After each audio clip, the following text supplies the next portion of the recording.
In this lesson, we'll continue refining the front of our torso. So my idea is to go ahead and try to wrap this torso up as far as blocking it in, and then trying to pose it if possible. Give it a little bit of a twist, add a little bit of asymmetry to it. We may or may not do that, but in the interest of time and not being overly repetitive, I might do that. So who knows? I'm going to try to pull off the rib cage a little bit more. I'm trying to find a nice balance here, and trying to smooth out the connection over here. I'm trying to sort of get a little bit of a ramp going right here. I want to be careful not to mess with the breasts because I do like their shape, so I'm going to mask them out. Actually, I'm not going to divide, but I'm going to try here to use the trim dynamic right there. Sort of create a little bit of a beveled edge right there. A little bit of a nice ramp. Hopefully you guys can see that. It's a very specific shape. And I'm going to actually angle that high, like so, to sort of look right, like that. So once that's done, I'm definitely going to smooth this out, because it does lose volume when it gets up there. But this already gives you a really good idea of what we're dealing with. Just, a nice pair of ribs with the abs coming down. And obviously, you will have abs right here on top of there. But they generally tend to sort of stick to the other ones. When you look at most of the reference, they almost don't look separate. They look sort of like this, which is kind of interesting. So it's sort of like a full-on, almost one shape for four kind of thing going on there. So something to keep in mind for sure. But, this is something we'll adjust a little bit later on when we start breaking symmetry and adding the final abs. However, we're still in the blocking stages, so let's go ahead and just sculpt a little bit more of these bottom abs right here.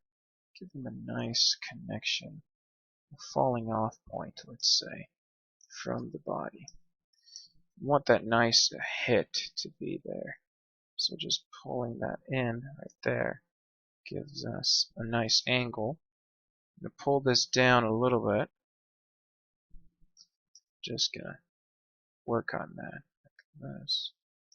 I don't want it to exaggerate it too much, but it's nice to sort of be able to adjust it this way. Sort of like this.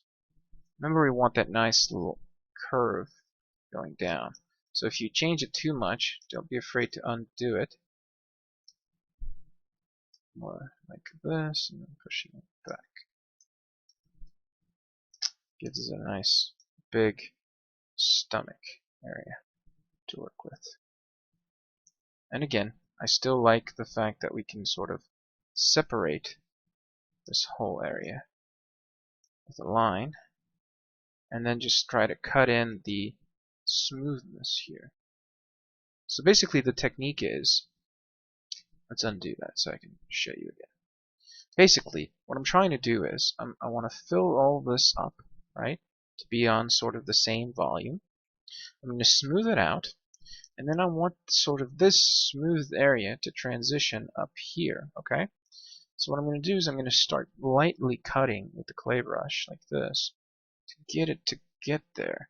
And any discrepancies that I see on the model, I'll just go ahead and cut as well with the clay brush.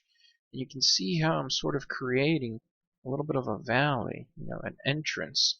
And this little plane break is going to actually show up quite nicely from a lot of angles, as you can see.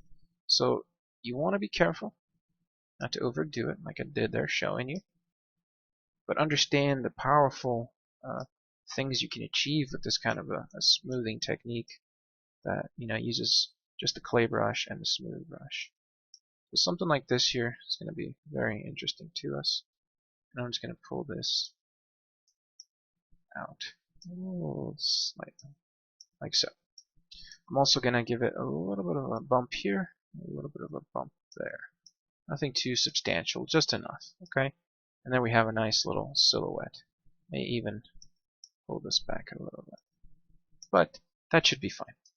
Now, I'm going to say that we don't have to worry too much about the legs. What we do have to worry about is the back, that we haven't done anything. But let's just go ahead and divide this one more time, okay? And let's add a little bit of detail for the pectoralis. So let's add that clavicular head right here. That's going to be important because that's going to give us a little bit of a separation from the breasts right there. Let's add a little bit of detail right there for the other head that goes into the sternum. And then what I can do here is just add a little bit of that indication of something going on there. You know, the middle isn't going to have too much going on, but it's important to add a little bit of detail, slight as it is, to our torso. It's going to look really good. So something like that. Lower, make sure these ribs have a little bit more room to work with. Just take a look at my reference here really quickly. And yeah, that looks good to me. Just, you know, a little bit lower, a little bit down, like so. That's all we need. Because the ribs do have to sort of come out, so it's okay to go ahead and add a little bit less detail here. But this is basically the fun part, because once you've blocked it in, it's just a question of how much detail you're going to add, what kind of a look you're going for. You know, are you going to make the ribs show up? If so, how strong are you going to make it? Are you going to add a little bit of detail in between to have some skin connecting all of that together? You know, it's really an interesting point to be in your sculpture. You do want to be careful. You don't want to have too much interference on the shapes. Like you see, this is fairly straight, right? So I want to be careful here. Like there's reference that shows me it's pretty straight, but I liked it a little bit more this way, a little bit curvier here. This is okay though. We'll have to look into the ribs detail a little bit more carefully now. So something like this. We're trying not to edit the silhouette too much, right? So careful when you do this. Very soft. And see, that's already pretty good. So I'm happy with that. I might go ahead and lower the breasts a little bit, actually. So I think they're a little too close to the top. So I'm going to go ahead and with the move, just move them down if possible. Something like that. A little bit more spacing. And these are things that you start noticing after you sculpt it a little bit. You know, look at your reference, take a look. You know, for me, it has a lot of volume here and then a little bit more until it gets to the clavicle. So, you know, just keep that in mind. I'm going to add a little bit of detail to the deltoid. Not very much, but just enough so that we have a separation right here.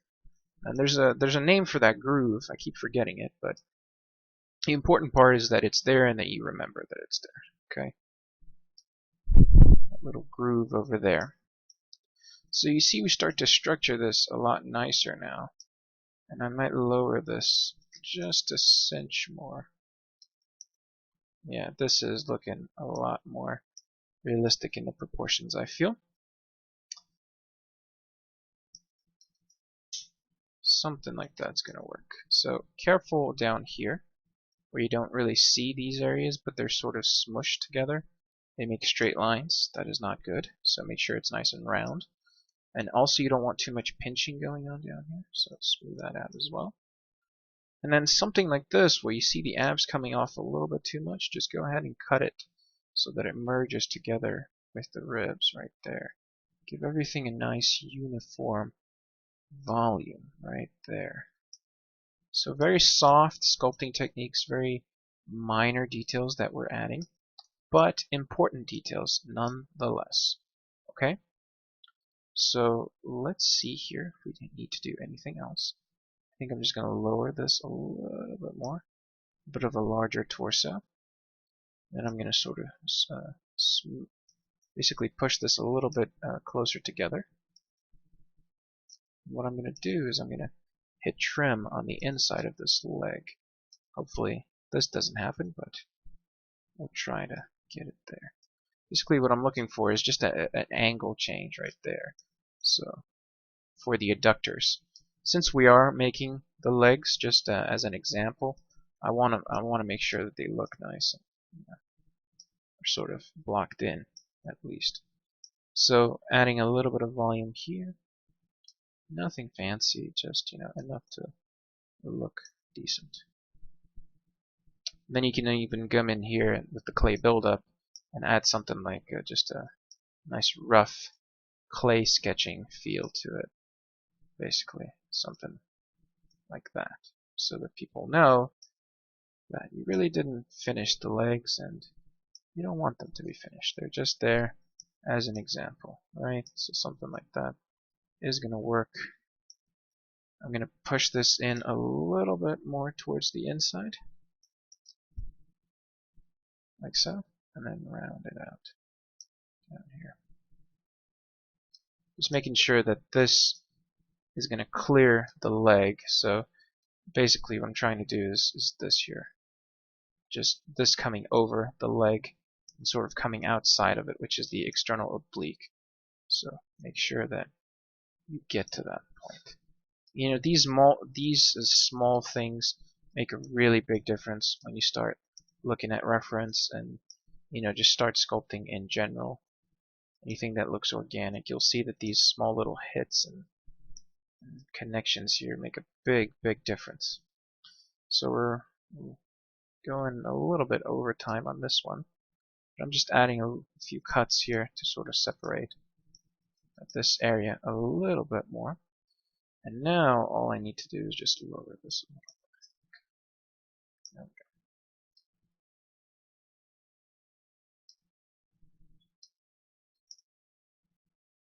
go. Then push it in. And again, you can always just go back a couple of subdivisions here and then try and see what the problem is on the shapes and then fix it.